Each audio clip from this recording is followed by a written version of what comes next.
परमेश्वर का शब्द हम 2 कुरिन्ती में पढ़ेंगे, 3 अध्याय 1 से 18। प्रभु का शब्द खोलेंगे 2 कुरिन्ती 3 1 से 18, 2 Corinthians chapter 3 verse 1 to 18।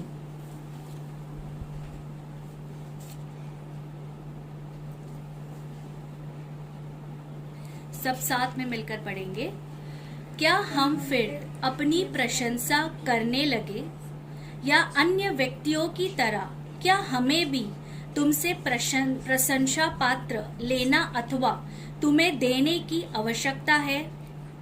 हमारा पत्र तो तुम्हें ही हो, जो हमारे हृदय पर लिखा गया है और जिसे सब लोग जानते तथा पढ़ते हैं, तथा यह प्रकट करते हो कि मसीह का पत्र तुम हो, जिनकी हमने देखभाल की, और जो न साही से न पत्थर की पट्टियों पर, परंतु जीवित परमेश्वर के आत्मा से हृदय पटल पर लिखा गया है।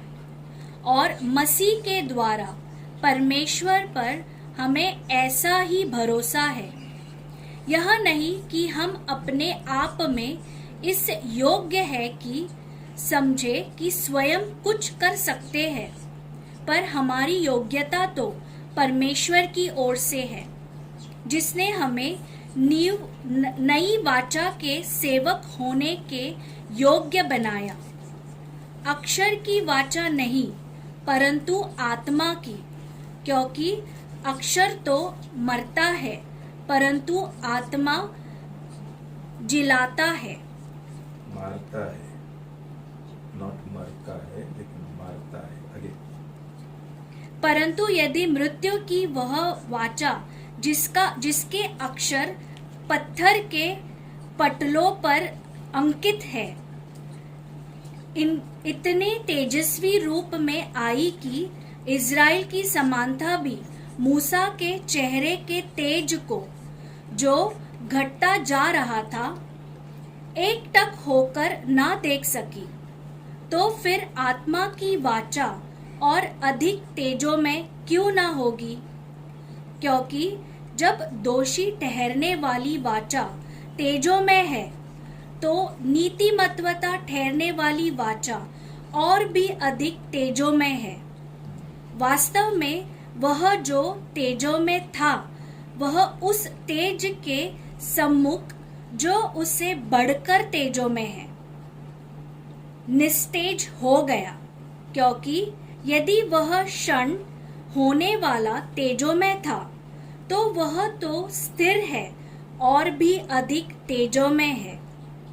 ऐसी आशा होने के कारण हम बड़े साहस से बोलते हैं, और हम मूसा के सदृश नहीं, जो अपने चेहरे पर पर्दा डाले रहते, तथा कि इज़राइल की संतान एकटक होकर उसे लोप होते हुए तेज के अंत को ना देख सके, परंतु उनके मन कठोर हो गए, क्योंकि आज भी इसी पुरानी वाचा को पढ़ते समय वही पर्दा पड़ता रहता है, क्योंकि वह केवल मसीह में हटाया जाता है। आज के दिन तक जब कभी मूसा की पुस्तक पढ़ी जाती है, तो उनके हृदय पर पर्दा पड़ा रहता है, परंतु जब कभी कोई मनुष्य प्रभु की ओर फिरता है, तो वह पर्दा हटा लिया जाता है। अब यह प्रभु तो आत्मा है, और जहाँ प्रभु का आत्मा है, वहाँ स्वतंत्रता है, और हम सब खुले चेहरे से प्रभु का तेज मानो दर्पण में देखते हुए, प्रभु अर्थात आत्मा के द्वारा उसी तेजस्वी रूप में अंश अंश करके बदलते जाते हैं। प्रार्थना करेंगे। पिता परमेश्वर, हम आपको बहुत धन्यवाद देते हैं। ये अनुग्रह का नया करार के लिए जो अपने प्रभु यीशु का द्वारा उसका मौत और लहू से हमारे साथ अपने किया है, और उसके द्वारा हमको इतना सारा अनुग्रह और नीतिमत्व का दान हमको दिया है।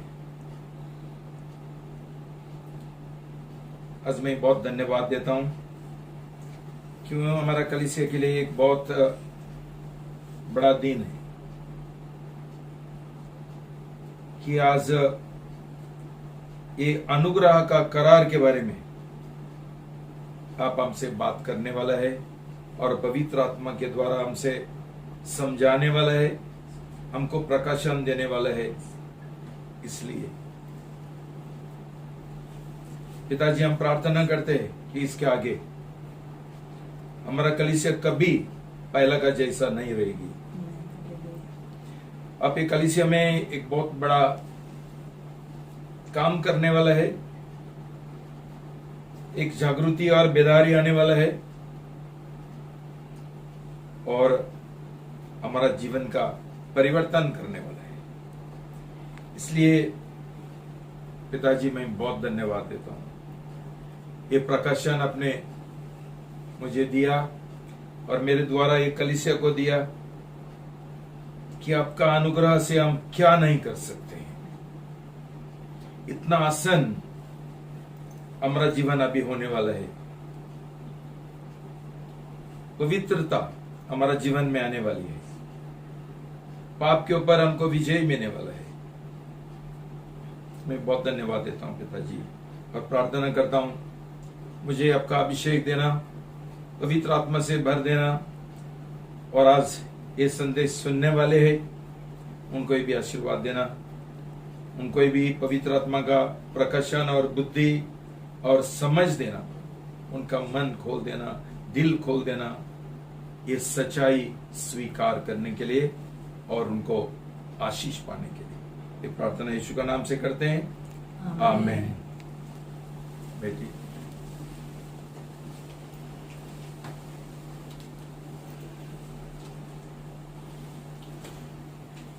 भाई बहनों,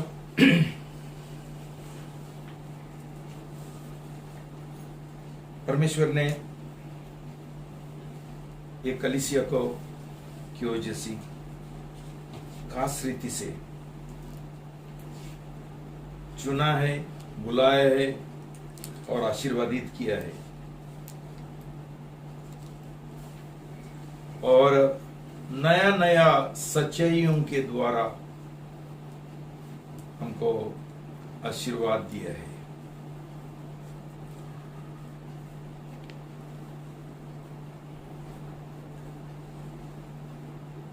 अब जानते हैं कि परमेश्वर ने हमको नया जन्म के बारे में सिखाया,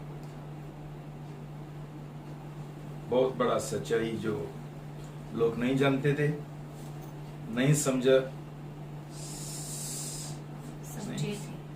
थे, नहीं समझे थे, और इसके लिए बिल्कुल नामदारी मसीह बन के जी रहे हैं।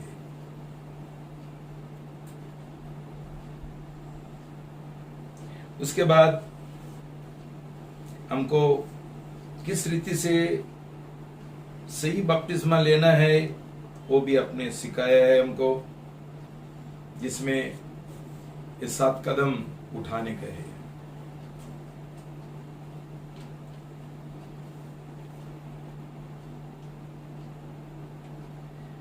हम दिल का मन खतना के लिए भी सीखा है, कैसा दिल का खतना बहुत जरूरी है परमेश्वर का नया जन्म पाने के लिए और परमेश्वर का राज में प्रवेश करने के लिए।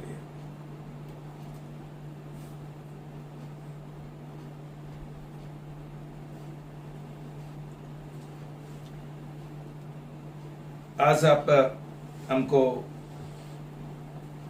ये अनुग्रह का नया करार के बारे में आप हमको सिखा रहे हैं। मैं सचमुच समझता हूं कि हमारा कलीसिया में एक नया सीजन, एक नया मौसम, एक नया दौर आज से शुरू होने वाला है।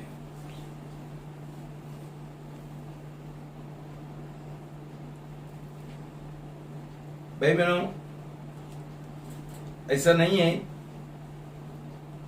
कि हम इसके बारे में नहीं सीखा है, लेकिन जब ये हमारा नया जन्म नहीं होता है,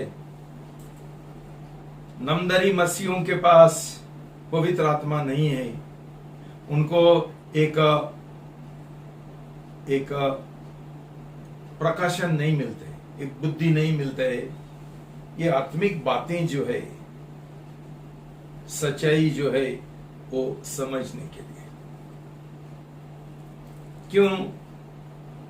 अनुग्रह सिर्फ नया जन्म पाया हुआ है उनको ही मिलते है।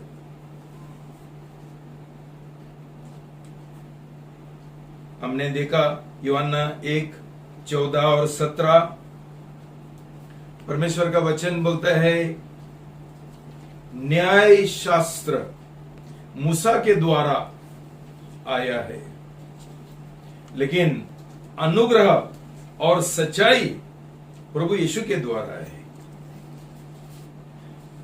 जो लोगों का उद्धार नहीं होता है, नया जन्म नहीं होता है, जिन्होंने प्रभु यीशु मसीह को उनका जीवन में ग्रहण नहीं किया है और उनका जीवन का मालिक, राजा, बादशाह नहीं बनाया है, उनका उद्धार नहीं होता है, उनका नया जन्म नहीं होता है, उनको अनुग्रह नहीं मिलते। इसके लिए भाई बहनों,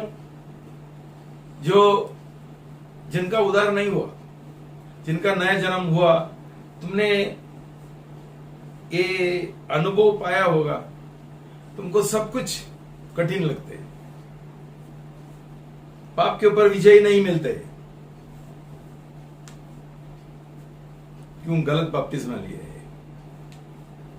तो मसीह जीवन, ये आत्मिक जीवन तुम्हारे लिए एक बोझ बन गया है। बोलता है हम उठा नहीं सकते ये बोझ, ये करना है, वो करना है, ये नहीं करना है, वो नहीं करना है। बाप रे बाप, निराशा में पड़ गए हम लोग। लेकिन ये परमेश्वर का योजना नहीं है। परमेश्वर बोलता है कि 1 यूहन्ना 5:3 में, 1 यूहन्ना 5 का पद 3 पढ़ेंगे।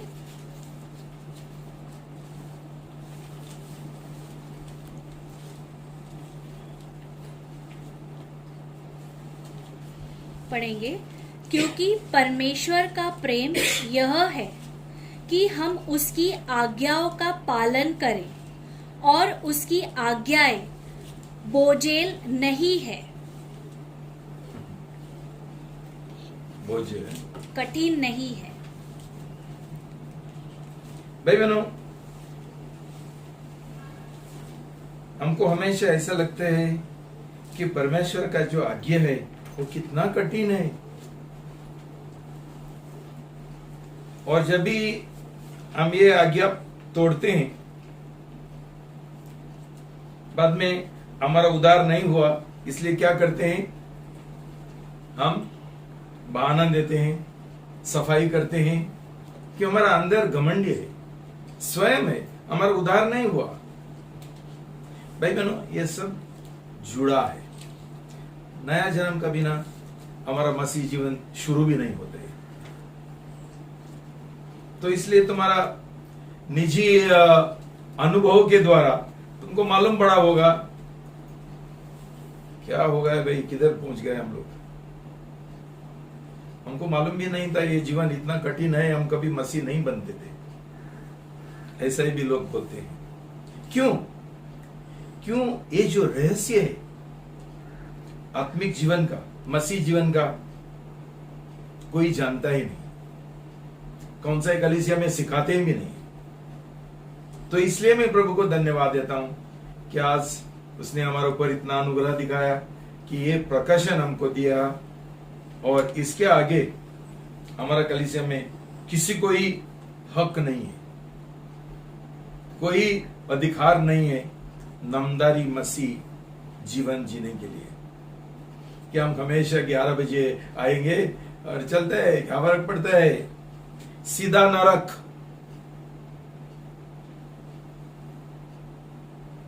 इसलिए भाई बहनों, आज का जो संदेश है बहुत महत्वपूर्ण है, बराबर हम समझेंगे। नया जन्म नहीं हुआ, कोई अनुग्रह नहीं है, कोई कृपा नहीं है, और अनुग्रह नहीं है, हम परमेश्वर का प्रेम नहीं कर सकते, और परमेश्वर का जो आज्ञा है उसका पालन नहीं कर सकते। तो बाद में झगड़ा, गुस्सा, बहस सब कुछ होता है, क्यों? नया जन्म नहीं हुआ, और ये सब जो आज्ञा है उसका पालन करने के लिए हमारे पास नहीं होता है। तो क्या करने का? बहस करने का, झगड़ा करने का, सफाई करने का, बहाना देने का। क्यों? नया जन्म नहीं हुआ है, हमारा उद्धार नहीं हुआ है। तो भाई बहनों, हम कभी परमेश्वर का जो योजना है कभी नहीं भूलना चाहिए। उसका योजना क्या है? जेनेसिस 1:26-28, उत्पत्ति 1 पद 26 से 28 तक पढ़ेंगे। जेनेसिस 1:26-28। फिर परमेश्वर ने कहा, हम मनुष्य को अपने स्वरूप में, अपनी समानता के अनुसार बनाएं, और वे समुद्र की मछलियों और आकाश के पक्षियों पर तथा घरेलू पशुओं और सारी पृथ्वी और हर एक रेंगने वाले जंतु पर जो पृथ्वी पर रेंगते हैं प्रभुता करें। और परमेश्वर ने मनुष्य को अपने स्वरूप में सृजा, अपने ही स्वरूप में परमेश्वर ने उनको सृजा, उसे नर और नारी करके उसकी सृष्टि की। परमेश्वर ने उन्हें आशीष दी और उनसे कहा, फूलो फलो और पृथ्वी में भर जाओ और उसे अपने वश में कर लो, और समुद्र की मछलियों तथा आकाश के पक्षियों और पृथ्वी पर चलने फिरने वाले प्रत्येक जीव जंतु पर अधिकार रखो। भाई बहनों, ये तुमको मैंने सिखाया कि we are born to rule. हमारा जन्म इसी हुआ है कि हम अधिकार चलाएं, हम राज चलाएं। भाई बहनों, हमारा परमेश्वर राजा है, तो हम कौन बनेंगे? राजकुमार और राजकुमारी। ये हमारा बुलावट है, ये परमेश्वर का योजना है। हमको परमेश्वर ने भिखारी बनने के लिए नहीं बुलाया है। ये हम समझना चाहिए कि परमेश्वर ने ये पृथ्वी बनाया है, और ये पृथ्वी का राजा हमको बनाया है, आदम को और उसका वंश को। भाई बहनों, हम जानते हैं ये परमेश्वर का जो ये है योजना है, वो पूरा टूट गया है, बिगड़ गए है आदम और हवा का आज्ञा उल्लंघन का पाप की वजह।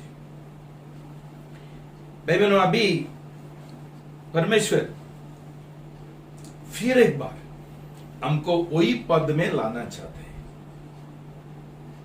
खुश है? हमको फिर एक बार हमको राजा, रानी, राजकुमार, राजकुमारी बनाना चाहते हैं, और ये हम नहीं समझा, इसलिए हम इतना बेकार जीवन जी रहे हैं। नया जन्म नहीं हुआ तो हम क्या राज चलाएंगे? हम डर के साथ, वो हमारा जो ये है ना, गूढ़ बोलते हैं उसको, कोम्बियांसो, क्या बोलते हैं हिंदी में, जिधर ये रहते हैं, क्या मुर्गी रहते हैं, उनको क्या बोलते हैं? हमारा भाषा में हम गुड़ बोलते हैं उसको। चलो मुर्गी घर, मुर्गी घर में हम छुप के बैठे हैं डर से, कोरोना वायरस को। क्यों? क्यों? हमारा नया जन्म नहीं हुआ। ये लॉकडाउन है, वो बैरिकेड्स है, ये है, हम पूरा गुलाम बन गए। भाई बहनों, परमेश्वर ने हमको राजा बनने के लिए बुलाया था, लेकिन राजा अभी एक कोने में डर के बैठा है, कैसा बाहर हूं, कैसा क्या करूं, और इसमें नहीं जा सकता हूं। इसको राजा नहीं बोलता है, इसको गुलाम बोलते हैं। भाई बहनों, ऐसा सफलता का, सक्सेस, कामयाबी का, यश का, और क्या है? सक्सेस, जीवन के लिए परमेश्वर ने हमको बुलाया था। हमारा जीवन में किधर ये है, किधर सक्सेस है, किधर सफलता है? हम किधर भी जाएंगे, क्या है हमारा जीवन में? असफलता, हार, हार बोलना चाहिए। हार, हर एक बातों में हार। क्यों? नया जन्म नहीं हुआ। और क्या है? We don't enjoy health. हम अच्छा सेहत का आनंद नहीं उठा रहे। बीमार बीमार बीमार, ये बीमारी ये बीमारी। क्यों? नया जन्म नहीं हुआ।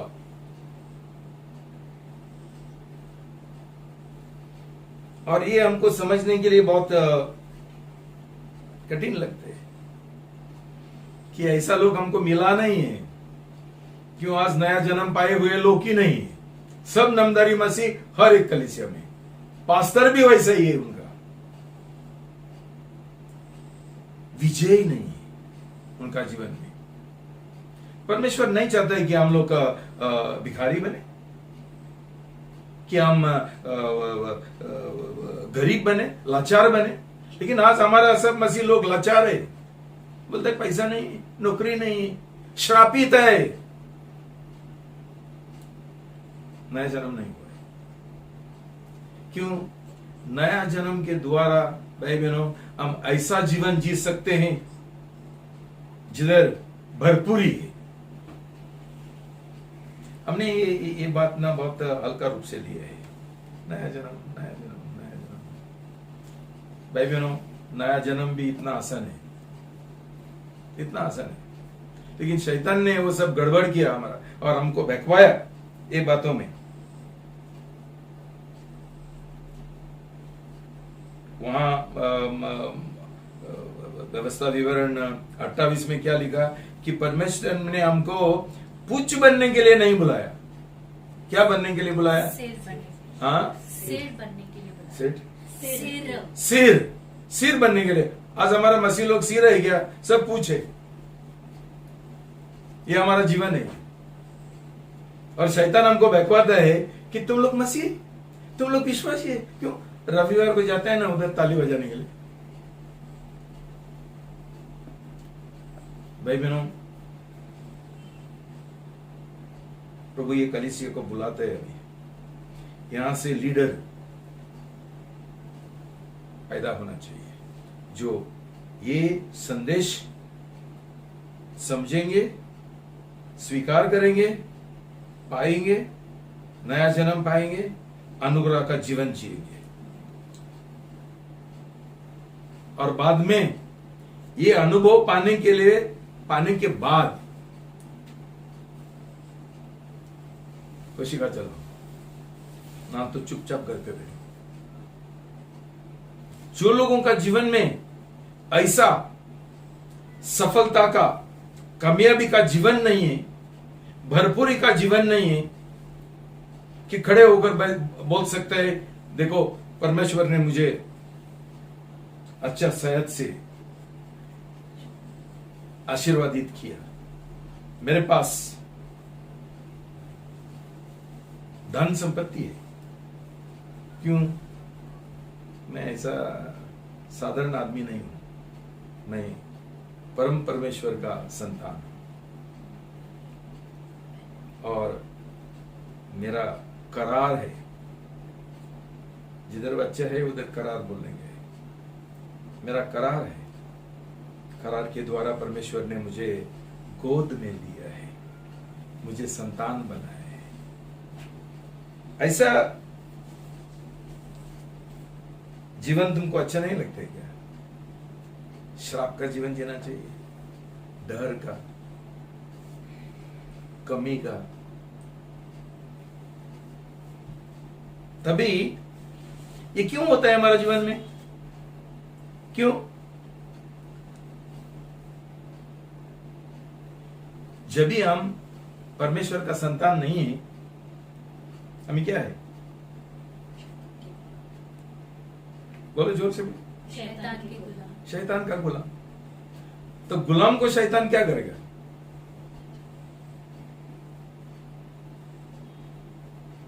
बोलो। बीमारी में रखेगा। शैतान आता है चोरी करने के लिए, घात करने के लिए, नाश करने के लिए। वही तो कर रहा है तुम्हारा जीवन में। और क्या कर रहे?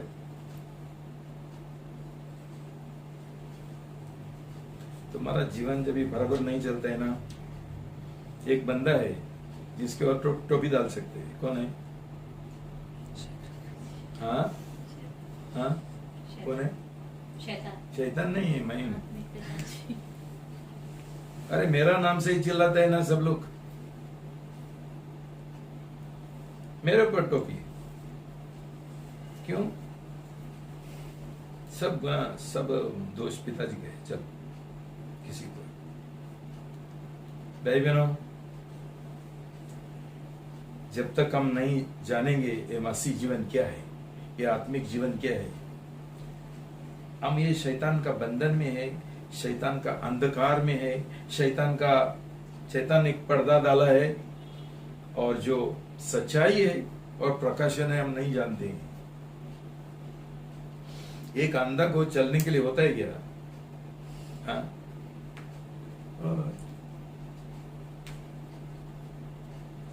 और उसको किसी का ही मदद भी चाहिए नहीं है, उसको पिताजी का मदद नहीं चाहिए। पिताजी क्या जानते हैं? मैं उससे अच्छा जानता हूं। भाई बहनों, मैं एक जानता हूं कि मैं उनको दोष नहीं लगाता हूं, मैं उसको क्षमा करता हूं कि जो लोग मेरे साथ बहस करते हैं ऐसे निर्बुद्धि है, पागल है, कुछ समझते नहीं, इसलिए तो मेरे साथ बहस करते हैं। बुद्धि होता था परमेश्वर का बुद्धि, वचन का, उनका नया जन्म होता था, मेरे साथ कभी बहस नहीं करते थे, गलतफहमी कभी नहीं होता था, हमारा उद्धार नहीं हुआ, हमारा नया जन्म नहीं हुआ, हमको बुद्धि नहीं परमेश्वर का, हम कुछ भी बोलते हैं। लेकिन परमेश्वर ने ऐसा जीवन के लिए हमको नहीं बुलाया। रोमी 5:17, रोमन्स 5 वर्स 11, रोमी 5 पद 17 पढ़ेंगे। Sorry, verse 17।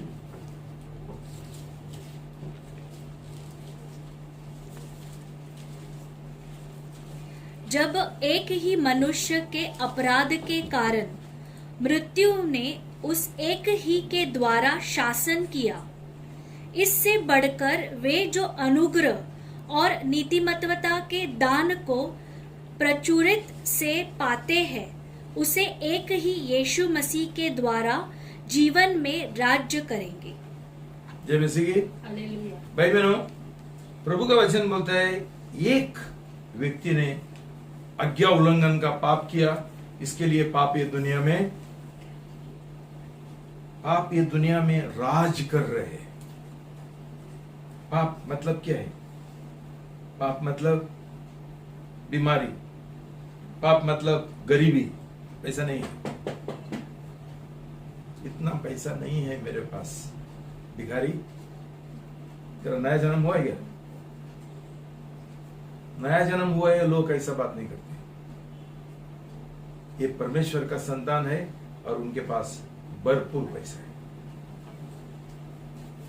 डरने का क्या जरूरी है?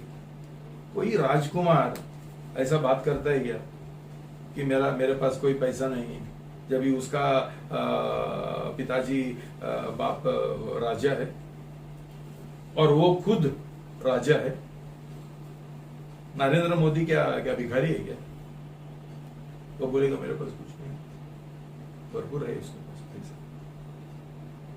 भाई बहनों, ये हमारे जीवन में एक हकीकत होने के लिए, वास्तविक होने के लिए हम जानना चाहिए उसका रहस्य, राज क्या है।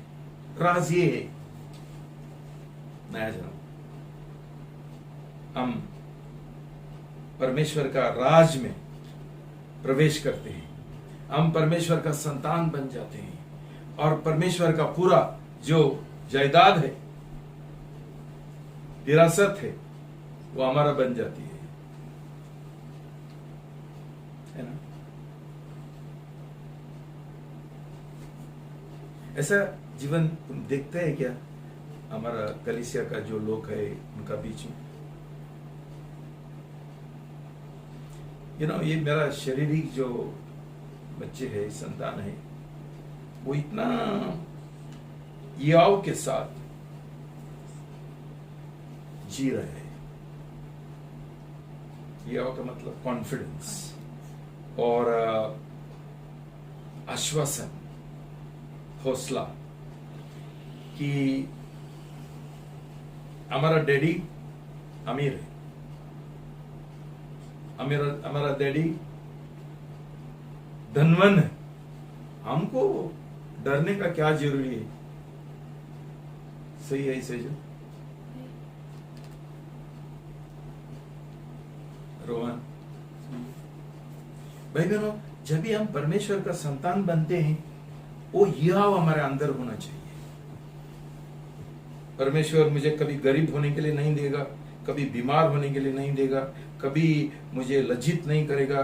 मैं हमेशा सिर बनूंगा, मैं पूछ नहीं बनूंगा। मेरे और कभी श्राप नहीं आ सकता है। मैं सिर्फ आशीर्वाद से जी रहा हूं।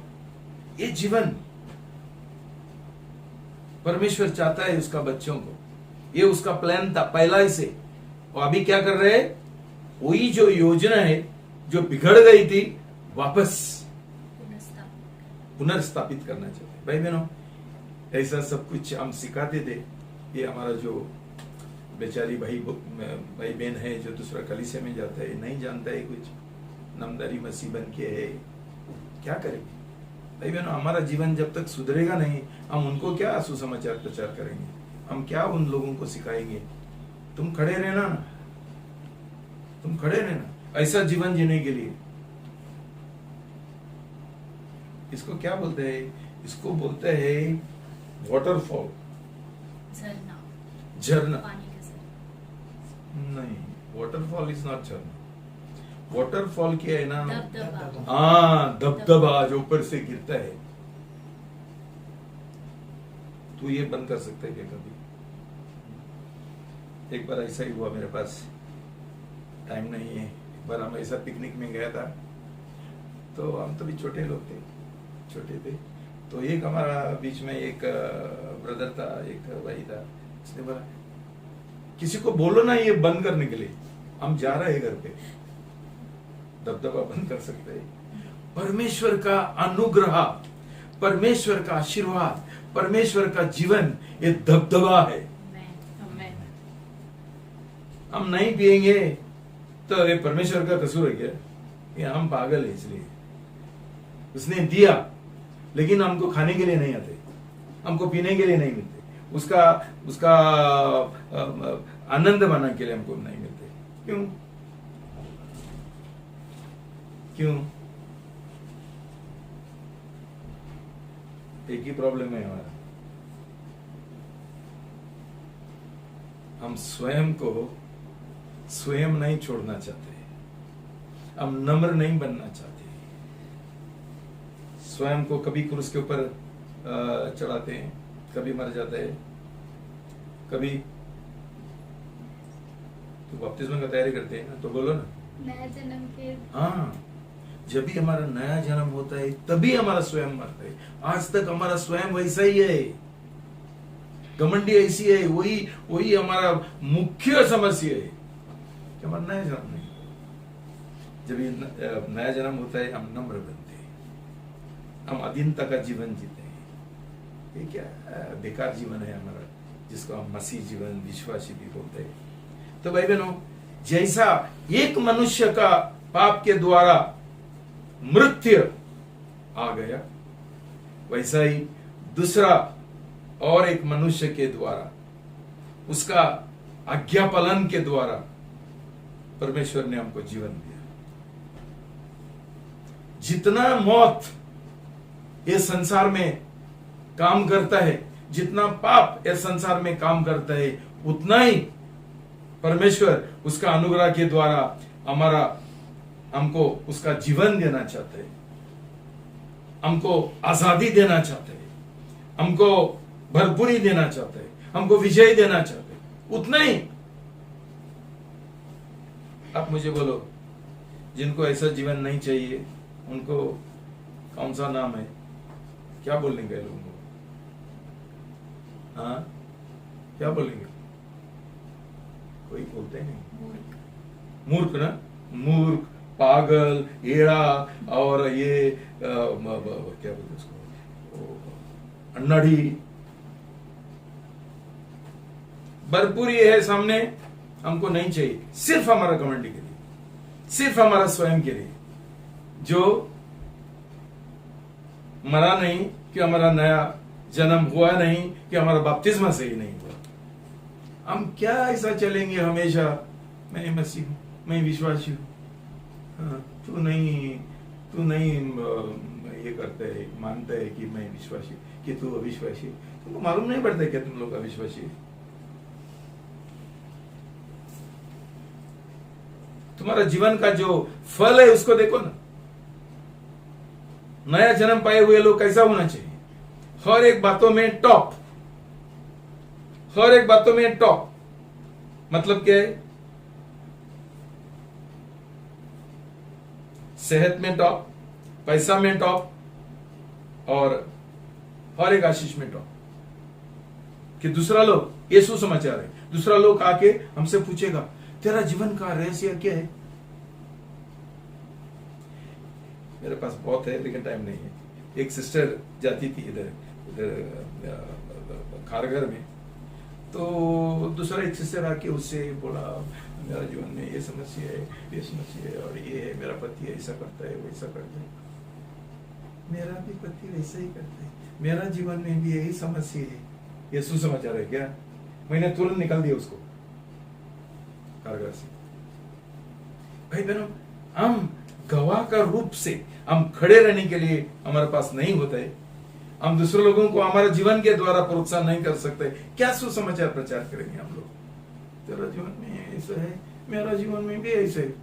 घर पे बैठो, हमको क्या करने के लिए इधर आया?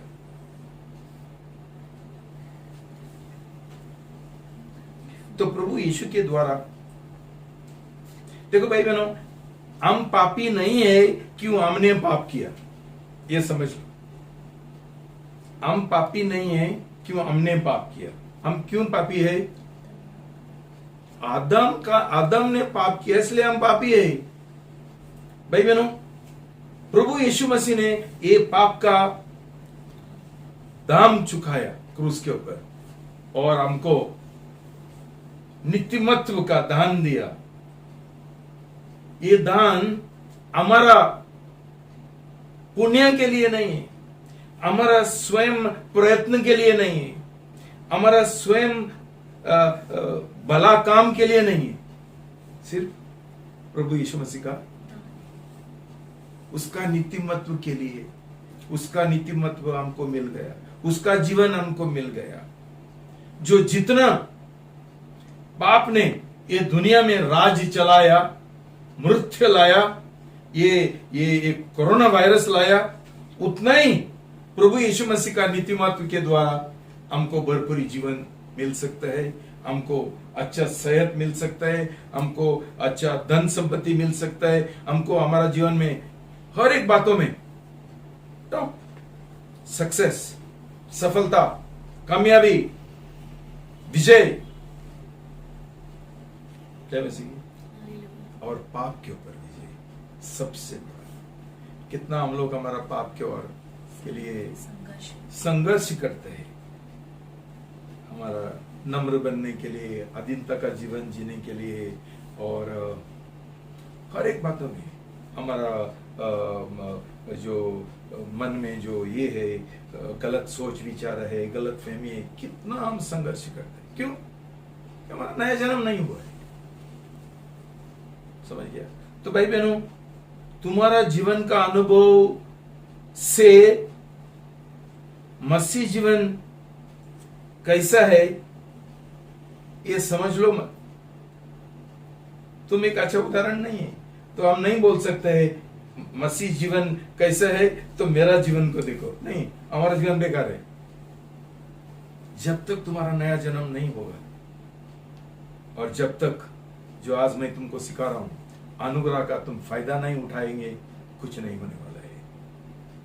इसलिए पौलुस गलतियों को 3 अध्याय में, खोलो मत, जानते हैं क्या बोला उसने? निर्बुद्धि गलातियों, निर्बुद्धि गलातियों, मूर्ख। ये बोलो, गलती लोगों को पौलुस ने बोला तुम पागल है, तुम ये नहीं समझता है क्या? तुम्हारा सचमुच नया जन्म हुआ है तो वो नया जन्म कैसा हुआ? तुम्हारा शक्ति से हुआ, तुम्हारा प्रयत्न से, स्वयं प्रयत्न से हुआ, तुम्हारा कमों के द्वारा हुआ। तुम्हारा नया जन्म परमेश्वर का अनुग्रह से हुआ, पवित्र आत्मा का शक्ति से हुआ, तुम्हारा शरीर का शक्ति से नहीं हुआ। तो अभी तुम बोलते हैं कि, और दावा करते हैं कि तुम्हारा नया जन्म हुआ, तो अभी इसके आगे तुम तुम्हारा प्रयत्न के द्वारा, कोशिश के द्वारा आगे बढ़ना चाहते हैं, पवित्र बनना चाहते हैं, पाप के ऊपर विजय पाना चाहते हैं। जैसा वहां पवित्र आत्मा के द्वारा, विश्वास के द्वारा, अनुग्रह के द्वारा तुम्हारा नया जन्म हुआ, अभी ये आगे का जीवन भी अनुग्रह से चलना, तुम्हारा शक्ति से नहीं है। भाई बहनों, ये जो अनुभव है तुमको नहीं मिलेगा जब तक तुम्हारा नया जन्म नहीं हुआ। अभी जो मैं प्रचार कर रहा हूं वो एक ये है, क्या बोलते हैं, थियोरी है तुम्हारा लिए, कि तुमने उसका अनुभव नहीं पाया कि अनुग्रह के द्वारा हमारे जीवन में क्या हो सकता है। हमको अनुभव नहीं है कि हमारे जीवन में ऐसा नहीं हुआ। भाई बहनों, जल्दी से नया जन्म पाओ। हमेशा मैं बोलता हूं, नया जन्म पाने के लिए 1 सेकंड भी नहीं लगते। शादी करने के लिए कितना टाइम लगता है? कितना टाइम लगता है शादी के लिए? कितना टाइम लगता है शादी के लिए? निर्णय लिया शादी करने के लिए तो शादी हो गया। एक दिन साथ में आके सब लोगों का सामने हम बोलते हैं, मैं तुझे मेरा पति का रूप से स्वीकार करने के लिए तैयार।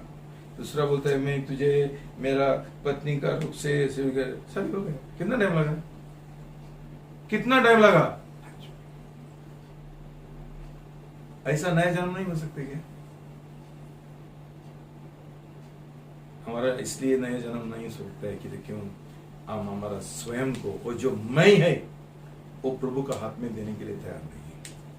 हम ये निर्णय लेने के लिए तैयार नहीं है, ये शपथ लेने के लिए तैयार नहीं है, ये मन्नत लेने के लिए तैयार नहीं है कि प्रभु आज से मेरा जीवन का मालिक मैं नहीं हूं, मैं जैसा मुझे चाहिए, मेरा मर्जी के अनुसार मैं नहीं चलूंगा। आज से तू मेरा पति है, तू मेरा आत्मिक दूल्हा है, मैं तेरी दुल्हन हूं, मैं पत्नी हूं, मैं जैसा तू बोलता है वैसा मैं करूंगा। As simple as that.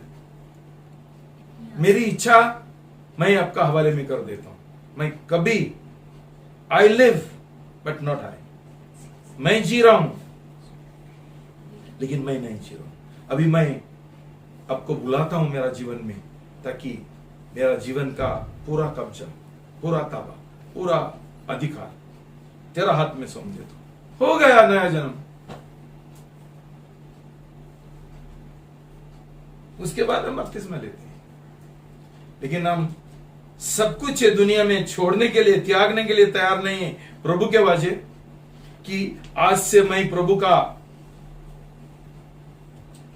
प्रेम गुलाम हूं और सब कुछ मैं जैसा उसको चाहिए मैं करूंगा। क्यों?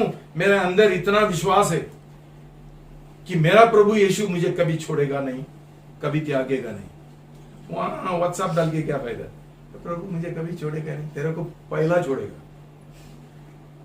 ये सब दावा करके कुछ फायदा नहीं जब ये हमारा नया जन्म नहीं हुआ। ये कुछ हमको लागू नहीं होता है। उधर जो प्रतिज्ञा है पुराना करार में, नया करार में हमको कुछ लागू नहीं होता है। ये उधर लिखो मत, मूर्ख जैसे। पहला नया जन्म। तो भाई बहनों,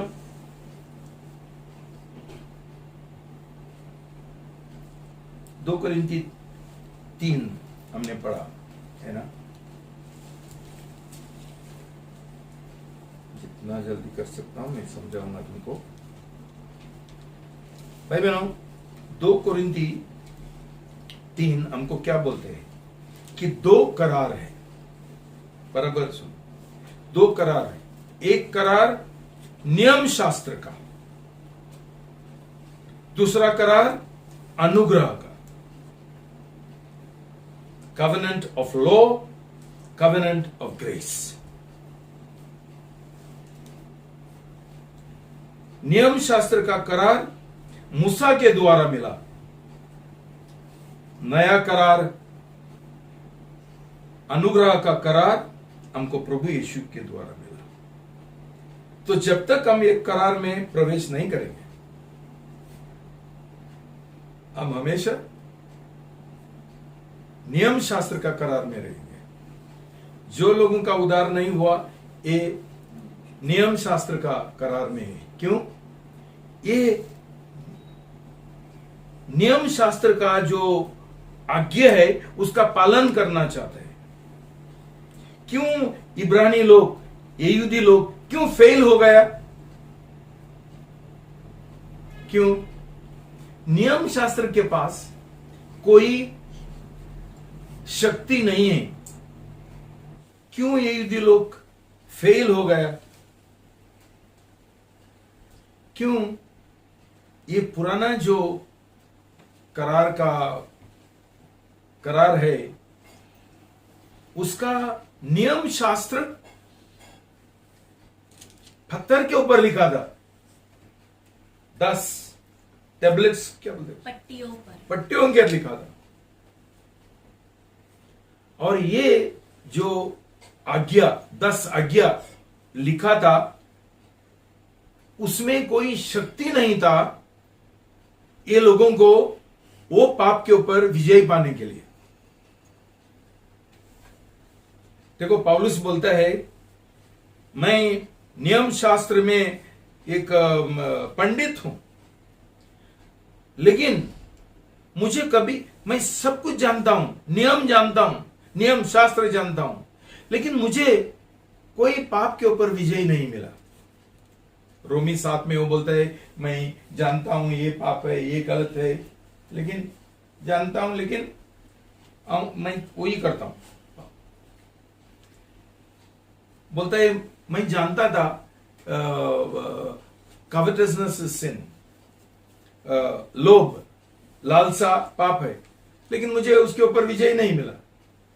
क्यों? नियम शास्त्र सिर्फ हमको दिखाता है क्या सही है, क्या गलत है, बस। उसके पास कोई शक्ति नहीं है उसके अनुसार चलने के लिए और उसका आज्ञा पालन करने के लिए। अभी जो नया करार है अनुग्रह का, उसमें क्या है? उधर लिखा है कि इब्रानियों में क्या लिखा है? 10:16 से 18, Hebrews 10 verse 16 to 18, इब्रानी 10 16 से 18। प्रभु कहता है कि मैं उन दिनों के बाद जो करार उनसे बांधूंगा वह यह है कि मैं अपने नियम उनके हृदय में डालूंगा और उनके मनों पर उन्हें दिलों पर उन्हें लिखूंगा। वह आगे कहता है, मैं उनके पापों और उनके अधर्म के कामों को फिर स्मरण न करूंगा। अब जहां इनका क्षमा हो गया है तो वह पाप के लिए कोई बलिदान बाकी न रहा। जय मसीह की। हालेलुया। देखो ये जो नियम शास्त्र का करार है वो पत्थर के ऊपर लिखा था। नया करार में परमेश्वर का शब्द बोलता है, अभी मैं तुम्हारा दिल में लिखूंगा। तो इसका मतलब क्या है? परमेश्वर नया जन्म के द्वारा हमको एक नया क्या देता है? दिल देता है, और ये दिल में वो हमको उसका नियम शास्त्र लिखता है, और पवित्र आत्मा वो नियम वो आज्ञा का पालन करने के लिए हमको अनुग्रह से मदद करते हैं। जय मसीह की। हालेलुया। तो इसलिए 2 कोरिन्थी 3 में लिखा है कि वो वाचा दंड का है, मृत्यु क्या है? उधर 9 में लिखा ना,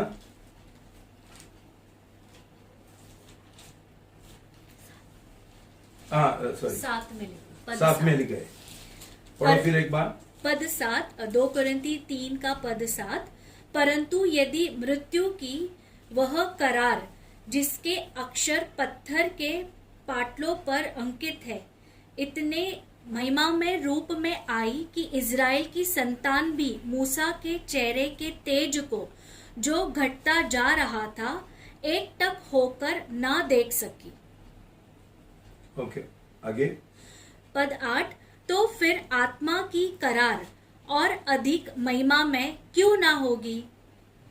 क्योंकि जब दोषी ठहरने वाली करार महिमा में है तो नीतिमत्वता ठहरने वाली करार और भी अधिक महिमा में है। देखो इधर क्या लिखा है कि वो पुराना करार जो है, जूना करार, वो उसका नियम शास्त्र पत्थर पे लिखा था, इसलिए उनके पास कोई शक्ति सामर्थ्य नहीं था वो नियम का आज्ञा पालन करने के लिए। नया करार में परमेश्वर बोलता है, मैं नियम शास्त्र तुम्हारा दिल में, हृदय में लिखेगा, और मेरा पवित्र आत्मा मैं तुमको देगा, जो अनुग्रह के द्वारा हमको ये न्याय आज्ञा का पालन करने के लिए हमको मदद करेगा। देखो भाई बहनों, यहां लिखा है कि जब भी मूसा सिनाई पहाड़ से नीचे आया, उसका जो चेहरा था इतना प्रताप से चमकता था कि उसने एक पर्दा डाला।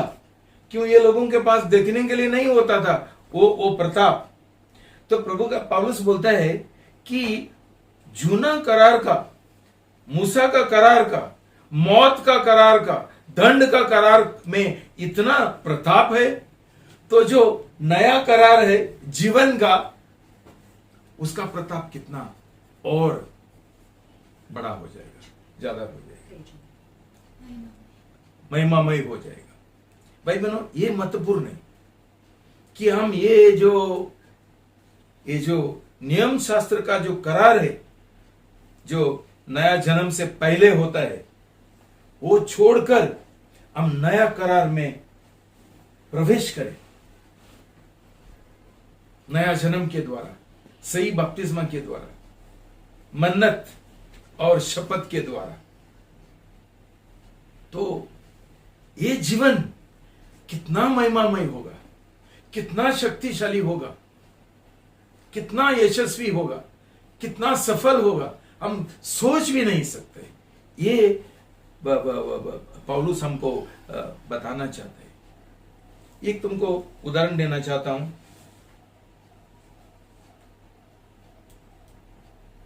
समझो, नया करार, सॉरी, पुराना करार एक जो गांजा, ओके, गांजा को बोलता है तू बाल बढ़ा, गंजा। गांजा। तो नियम शास्त्र एक गांजा को बोलता है कि तेरे पास बाल नहीं है तो ये गलत है, तेरे को बाल होना चाहिए। वो बेचारा थोड़ा जो बाल बाकी है उसको पकड़ते ही बोलते है मैं क्या करूं, ये थोड़ा भी है वो भी गिर रहा है। लेकिन नियम शास्त्र उसको कोई मदद नहीं करता है बाल बढ़ाने के लिए। नया कर उसको क्या बोलता है, गंजा को, गंजा ये बाल जो आपके पास नहीं है ना ये सही नहीं है, ले लो बाल, ले लो बाल, बाल से बढ़ जाओ। ये फर्क है कि यहां वो हमको जबरदस्ती करता है, यहां वो हमको दे देता है। ये अनुग्रह का काम है, देने का। आज तुम्हारे पास अनुग्रह नहीं है इसलिए तुम्हारे पास सफलता नहीं है, विजय नहीं है, क्यों? देने वाला नहीं है। जो 10 आज्ञा है सिर्फ हमको ये बोलता है ये गलत है, ये गलत है, ये गलत है, ये नहीं करना है, वो नहीं करना है, लेकिन ये गलत नहीं करने के लिए हमको कोई शक्ति नहीं देते।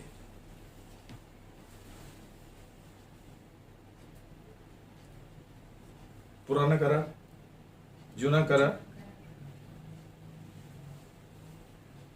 एक आईना का जैसा है। आईना तो आईना को हम देखने के बाद, आईना का काम क्या है? आईना का क्या काम है? जो सच्चाई है वो हमको दिखाने के लिए। तू तेरा चेहरा आईना में देखेगी, तू ऐश्वर्या राय जैसा नहीं देखेगी। देखेगी क्या? तू जैसा है वैसा देखेगी। तेरा सब पिंपल्स है, ये है, वो है, कितना दांत है, कितना कम है, तो तू वो जो आईना है उसके ऊपर गुस्सा निकालेगी? समझो वो आईना है, तेरा ये चेहरा बराबर नहीं है, आईना बोलता है तेरा चेहरा बराबर नहीं है, सब ये बेकार है, क्या बोलते हैं, पिंपल्स है, ये है, वो है, तो वो क्या करेगी? आईना को ऐसा घासेगी मेरा पिंपल जाने के लिए।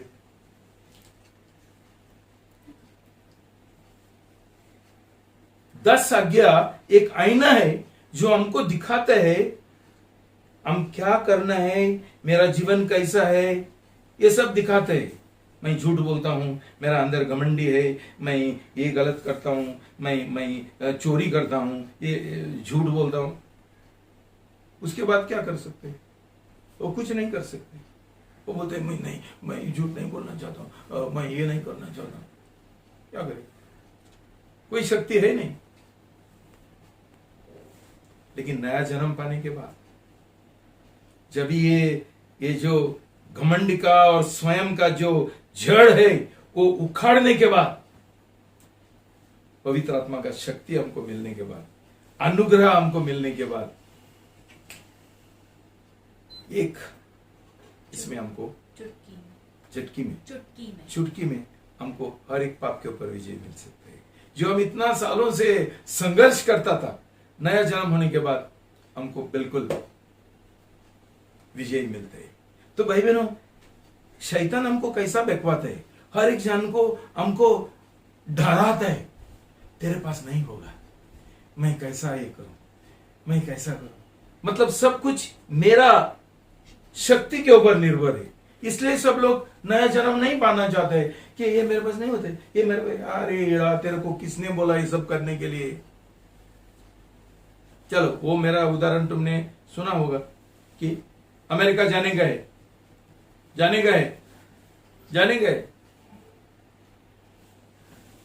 संजना उधर ही बैठी है ना? तो अनुग्रह क्या करती है? टिकट ले लो, उधर मैंने एक ये रखा है, एरोप्लेन की तरह, हवाई जहाज। हवाई जहाज।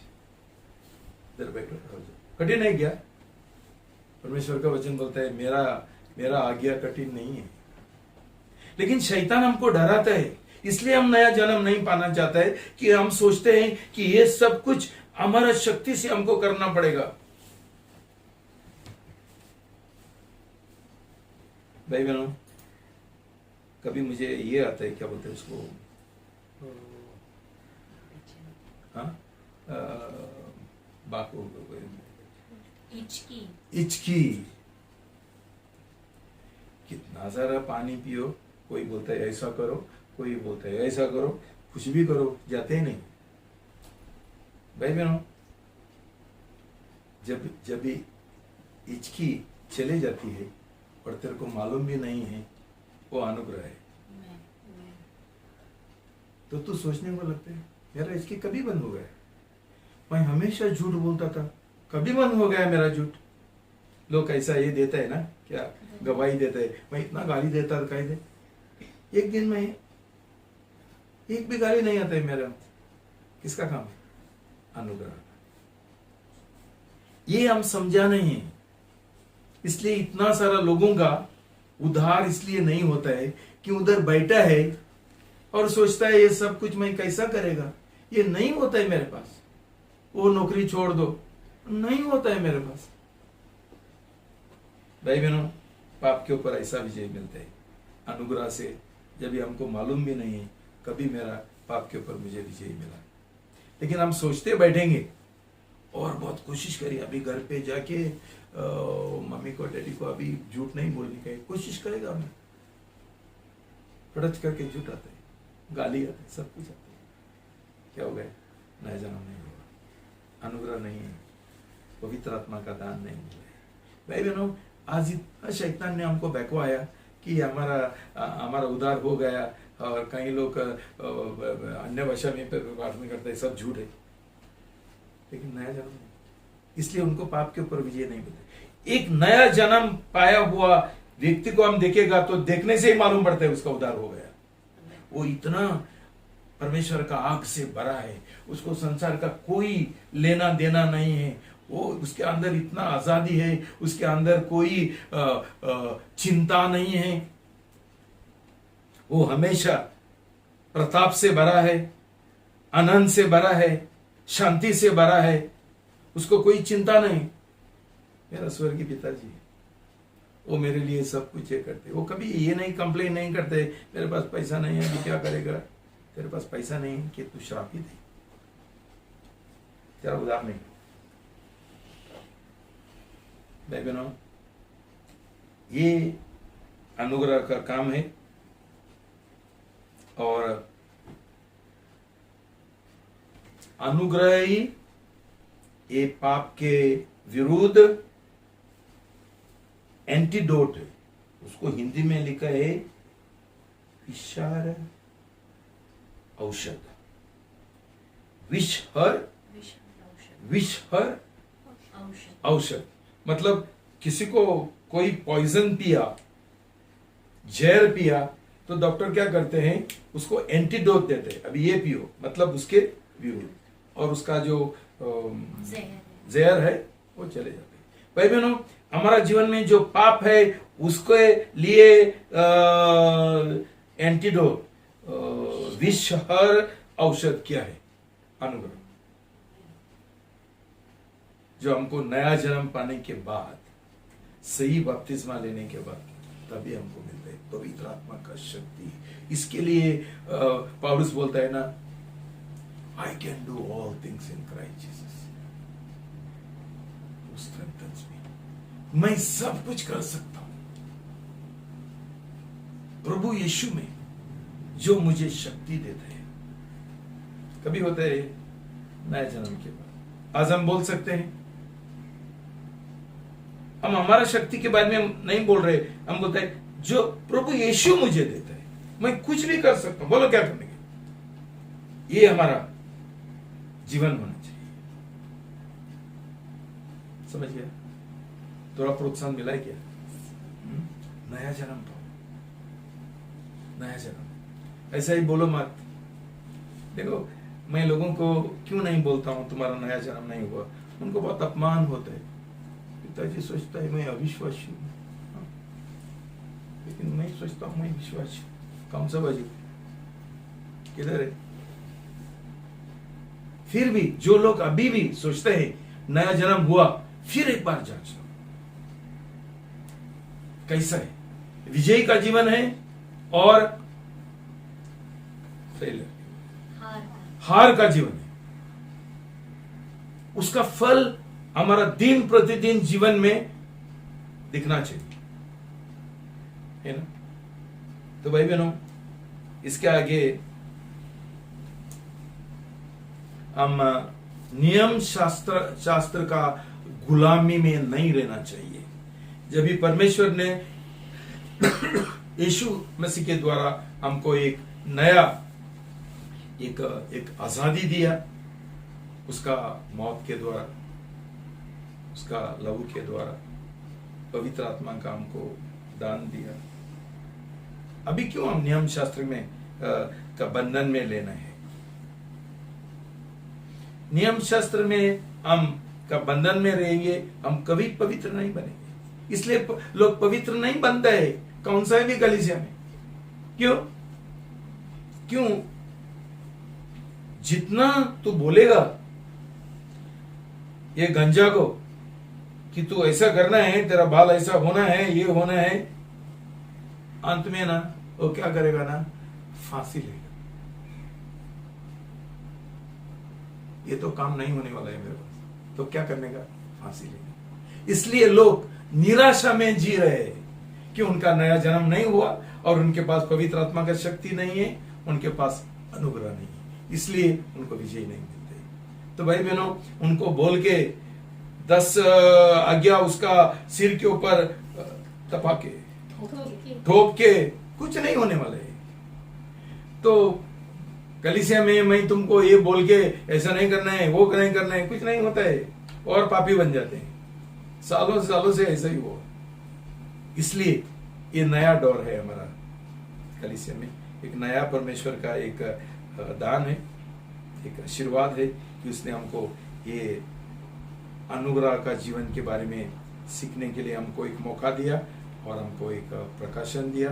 हम प्रार्थना करेंगे कि आने वाला दिनों में इसके बारे में हम और सीखेंगे और ये नया दौर का जीवन, अनुग्रह का जीवन पाने के लिए हम प्रार्थना करेंगे। उसका एक ही ये है उपाय है, नया जन्म।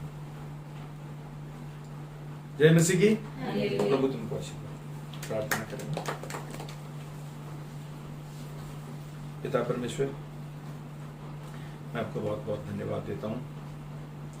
शैतान ने बहुत कोशिश किया ये सच्चाई छुपा के रखने के लिए हमसे, लेकिन आपने आज ये खुला किया और प्रकाशन और समझ अनुग्रह के बारे में आपने दिखाया, नया जन्म के बारे में दिखाया, सही बपतिस्मा के बारे में दिखाया, खतना के बारे में दिखाया। भाई प्रभु, ये जो सच्चाई अपने हमको उसके अनुसार चलने के लिए हमको मदद करो।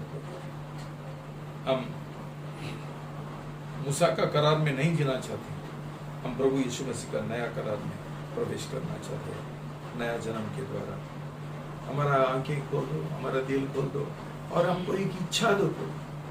हमारा अंदर कोई जो गलतफहमी है, वो एक कंफ्यूजन है, एक उलझन है, वो निकाल दो प्रभु और हमको पूरा एक